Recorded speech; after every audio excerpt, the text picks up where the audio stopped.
Oral questions. Questions orales. Honorable Andrew Scheer.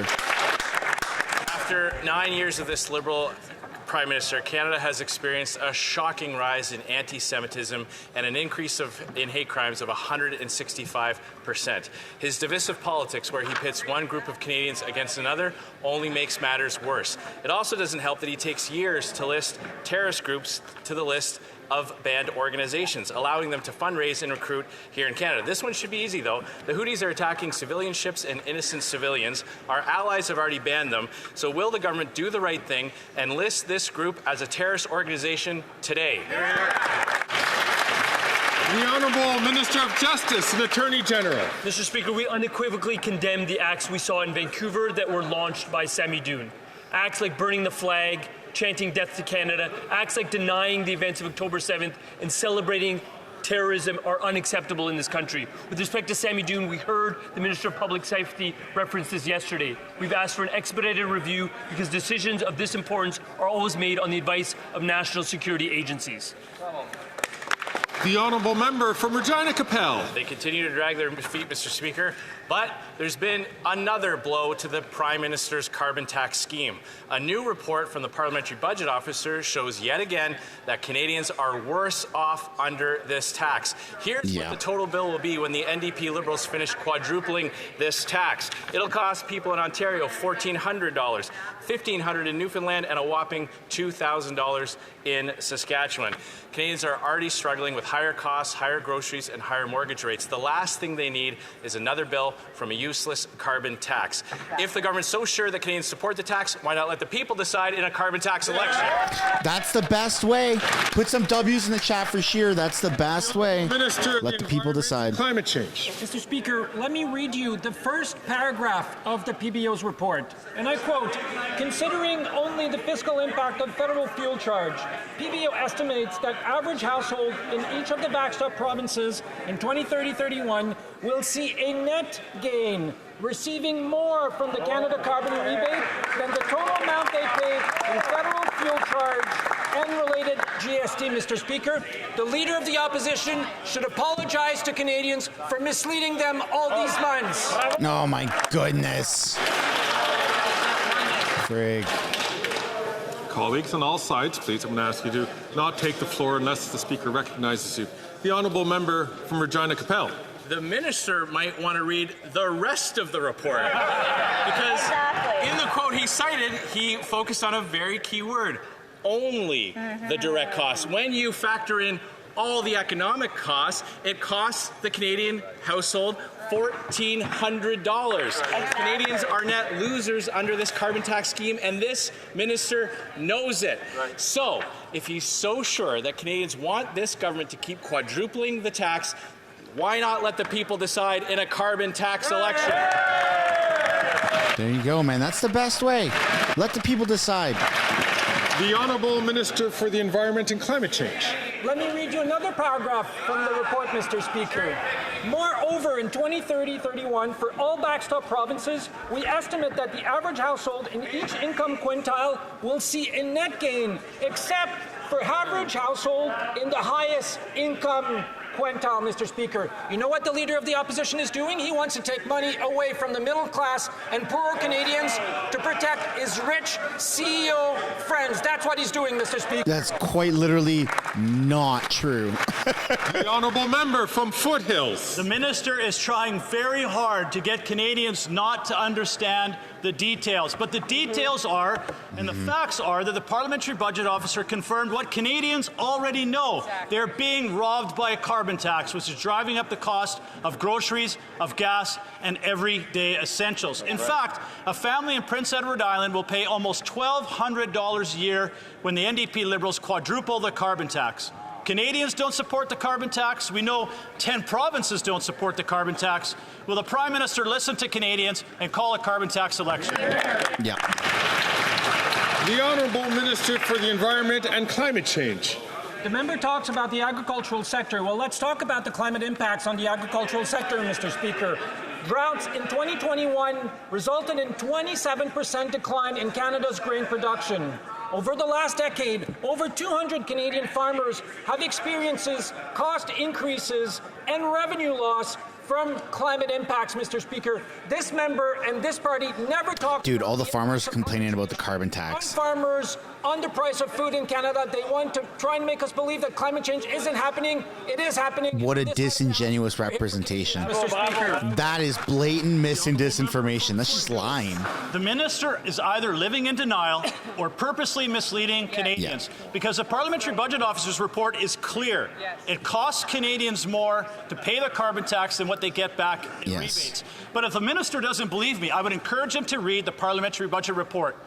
But in the essence of time, let me help out. Page 19 states Canadians are worse off paying the carbon tax, period.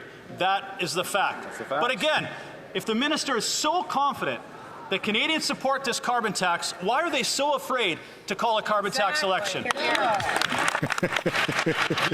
Because they know they're going to lose. Climate change. The member points to indirect costs, Mr. Speaker. Let's talk about indirect costs. Loss of revenue of $150 million in 2023 due to flooded in farmlands across this country, Mr. Speaker. The dairy farmers, egg farmers of Canada, grain growers, Canal Council all support our plan to fight climate change. It's time for the Conservative Party of Canada. No, they don't. Mr. Speaker. These guys are just straight up lying. How is this even allowed? No. Order. Well, there's going to be immense outrage today. Get this, a new study recently released shows that 94% of Canadians are worried about the high cost of groceries. And with Thanksgiving coming around the corner, they're worried that greedy CEOs are going to rip them off when they go grocery shopping. Now, I get why the Conservatives voted against our plan to lower grocery prices. Their chief strategist is a chief lobbyist for none other than Loblaws. But why did the Liberals vote against? Doesn't his brother work for one of these grocery store companies? Greedy CEOs rip off Canadians.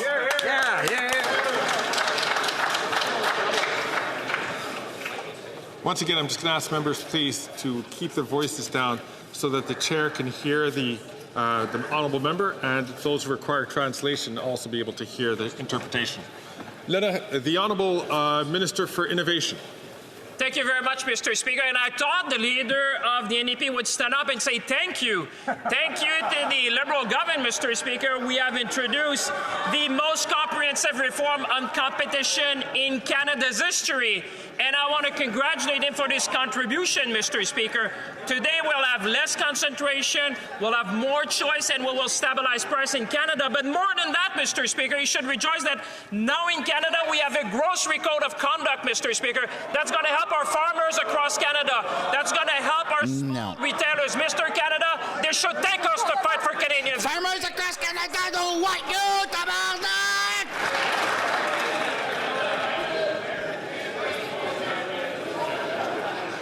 After 9 years, taxes up, costs up, crimes up, time's up. Canadians are fed up.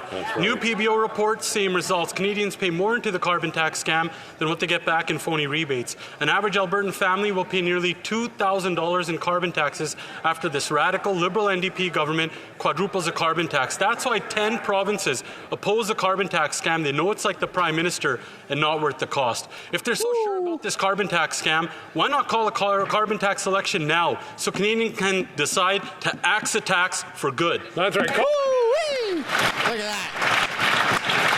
The Honourable Minister for the Environment and Climate Change. Thank you, Mr. Speaker. I think everyone in this House and Canadians watching should take everything this finance critic says about the economy with a big grain of salt, Mr. Speaker. It is this finance critics that told us that if we paused our federal taxes, people in this province could save $1,000 without telling them that they'd have to drive from the North Pole to the South Pole, Mr. Speaker, to benefit from those wonderful savings. So I think we should all be very, very careful with what he says about the economy in this House, Mr. Speaker. Yes.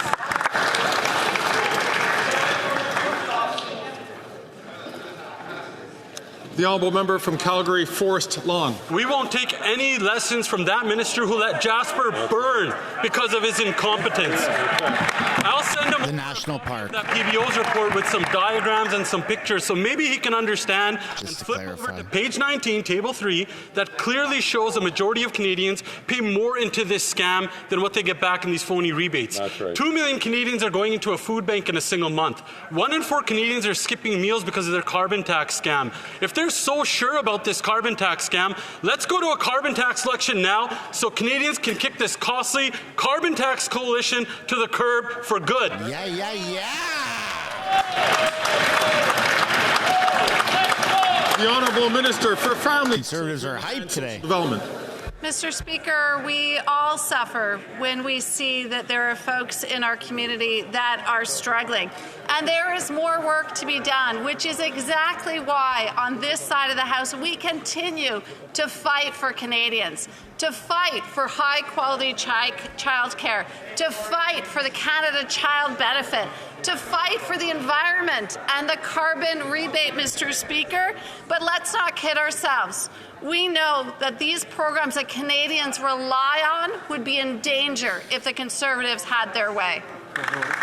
No, we'd all be a little bit richer. Kent, Middlesex. Today, the Parliamentary Budget Officer confirmed again that the carbon tax costs Canadians more than they get back in rebates. And when the NDP Liberals quadruple the carbon tax, families in Ontario will be paying more than $1,400 a year in carbon taxes. This makes everything more expensive: gas, groceries, home heating. The NDP Liberal government and their carbon tax are not worth the cost. In fact, all 10 provinces are opposed to this costly coalition's carbon tax. So will the Prime Minister give Canadians what they want and call a carbon tax election? The Honourable Parliamentary Secretary to the Deputy Prime Minister and Minister of Finance. Thank you, Mr. Speaker. And if you read the Parliamentary Budget Officer's report of today, you will see that he further confirmed once again that 8 out of 10 Canadian families get more in the carbon rebate than they pay in the price on pollution. And Mr. Speaker, it was also clear from today's report that the economic cost of pollution is not being factored in. And that cost is $34 billion per year, Mr. Speaker. And that does not include the billions of dollars that disaster mitigation costs. Every time there's a disaster in this country, it costs Canadian taxpayers. We are there in order to take climate action. Hear, hear. I invite the Honourable Member from Edmonton West, please, to keep us count. The Liberals are floor to dead energy.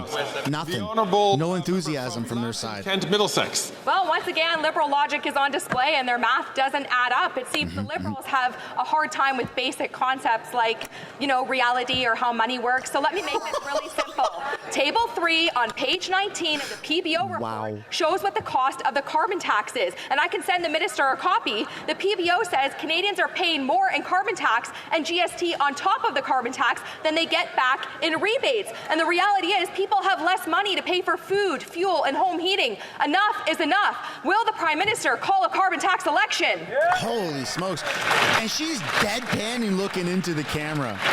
That is impressive. For Public Services and Procurement. Thank you, Mr. Speaker. Enough is enough. 300 economists have said it. The pay rich more, the rich pay more. He's like a class Canadians pay Quebec action figure that learned English for the first time. Pay more than they receive. Middle class Canadians receive more than they pay. It's that simple, Mr. Speaker. It's that simple. No. It's costing us more money than it should.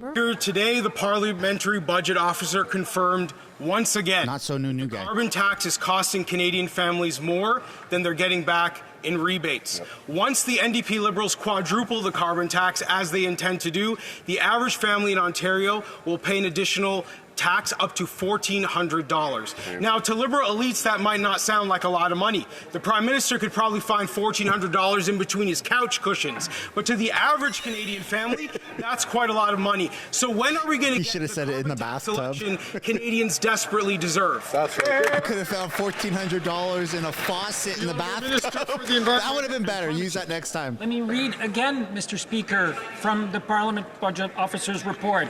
And I quote, The general consensus amongst economists is that explicit carbon pricing is the most effective approach to reducing greenhouse gas emissions. The Conservative Party of Canada has no plan to fight climate change.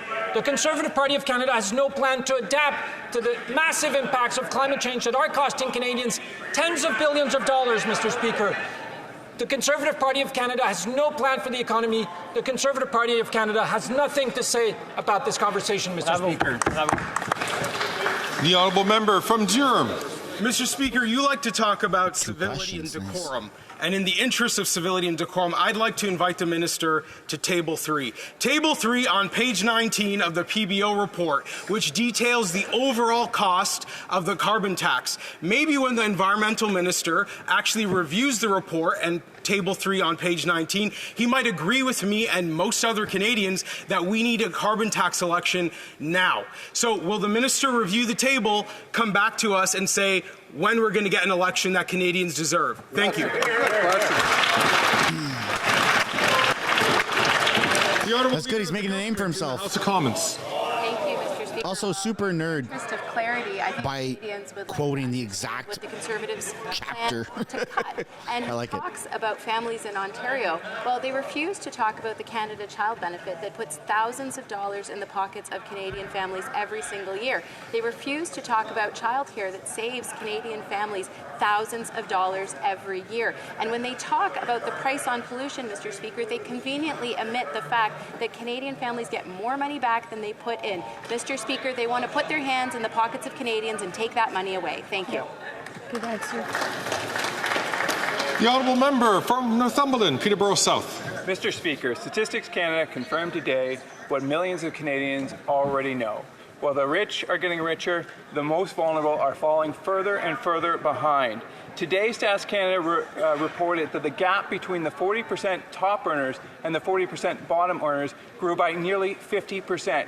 They reported that income inequity has never been higher in our country. Wow. This government has a choice. Will they continue their agenda in causing misery across our country, or will they finally call a carbon tax election? The Honourable Minister. We all want to see it. Children and Social Development. Mr. Speaker, I recently got to meet with a young mom named Madeline from my community who shared with me how Sorry, Madeline, you had the unfortunate child benefit has been situation of meeting with Jenna in these early days. The Conservatives have made their position very clear, Mr. Speaker. They would cut the Canada Child Benefit and leave the 4.3 million mums across this country, like Madeline, without the support that they need. That is what Conservative cuts look like, Mr. Speaker. Mr. Speaker, in the $400 million corruption scandal, which is the Green Slush Fund, you, Mr. Speaker, ruled that the Canadian people have the absolute right to demand the unredacted production of documents be given to the police. But this government refuses Parliament's absolute authority. Shame. Parliament is the people, and the absolute authority of Parliament is like your mom checking your room after you said you cleaned it. You know, you might be able to hide one or two things, and the government may be able to think they get off the hook, but Parliament is there to inspect and clean the House. Mr. Speaker, this is a messy House. When will this government clean it? The Honourable Leader of the Government in the House of Commons. Great job, Ryan. Speaker, as I've said, the government has handed over thousands of pages of documents. However, the big issue here that I think Canadians are concerned about is that they know politicians shouldn't be directing police. Exactly. And what is at issue here is the fact that this House has decided that they are judge and jury and that the police should investigate something. We have no problem. Stop blocking things at committee. In fact, of course, any government would respond to them. And I would expect that any government of any stripe would react the same way we are today. Thank you, Mr. Speaker. The honourable member from Bay of Quinte. Mr. Speaker, the police have already opened an investigation. This is just Parliament asking for documents to be turned over. It's the ask and the absolute rule of Parliament, and this government's refusing. Just think of it like a business, right? This government forgets that in a business, they're the employee. The Canadian public are the owners. In the real world, if a business refuses or employees refuse to hand over documents or hand over anything in investigation, those employees will be fired. Mr. Speaker, is this government just waiting to be fired by the Canadian public, or will they hand over the documents? The Honourable Leader of the Government in the House of Commons. That's very well said. Mr. Speaker, in the real world, police have to request warrants. They have to go through due process to get information. It's not up to parliamentarians and politicians to direct police because they have a political vendetta. Mr. Speaker, Canadians expect due process, and they expect that politicians are here to protect their rights, not to get rid of their rights. Conservatives aren't getting rid of any of our rights. South Shore, St. Margaret's. Thank you, Mr. Speaker. There is so much Liberal corruption that Liberals are covering up their cover-up of the $400 million of corruption at the Liberal Green Slush Fund. The Speaker ruled that the NDP Liberals violated the House order to turn the Green Slush Fund documents over to the RCMP criminal investigation. Obstruction of justice is the Liberals' middle name. They refused to turn over documents in the SNC scandal, in the We Charity scandal, in the Winnipeg Lab scandal, and the foreign interference scandal. Just end the corruption cover-up and turn the documents over to the RCMP. How bad is it? That's exactly right. Justice and Attorney General. Mr. Speaker, every Canadian watching right now wants parliamentarians to do their job. The job of the opposition is to hold the government to account. The job of the opposition is not to direct the police. You don't need to take my word for it, Mr. Speaker. How about we hear from the Commissioner of the RCMP himself, who said that, quote, there is a significant risk that the motion could be interpreted as a circumvention of normal investigative processes and charter protections. He went on, in a free and democratic society, this ensures that the government cannot direct or influence the actions of law enforcement. We agree with the RCMP. It's time these guys started listening to the cops. The Honourable Member from South Shore, St. Margaret's. The Liberals blacked out so much in the documents that the Prime Minister's office ran out of toner for their copiers. So apparently it's okay to turn blacked out documents that hide Liberal corruption over to the RCMP. That's not a constitutional issue. Blacked out by blackface. Issue to remove the redactions and expose the Liberal corruption. News for this minister, the Constitution does not exist to protect Liberals from criminal investigation. So will they just stop their cover-up addiction, and hand the unedited documents over to the RCMP?